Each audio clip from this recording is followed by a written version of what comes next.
Ajdar akalarimizga ajdar naburlarimiz tayyorladi.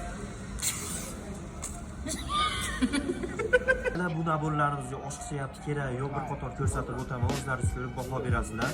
Bu naburlarimizni lezvalari toza klapandan bo'lgan, ruchkalari rossiyskiy yog'och, vilantlariga latundan qo'yilgan ekanlar, qo'lga chiqmaydi, qoraymaydi, zanglamaydi ekanlar.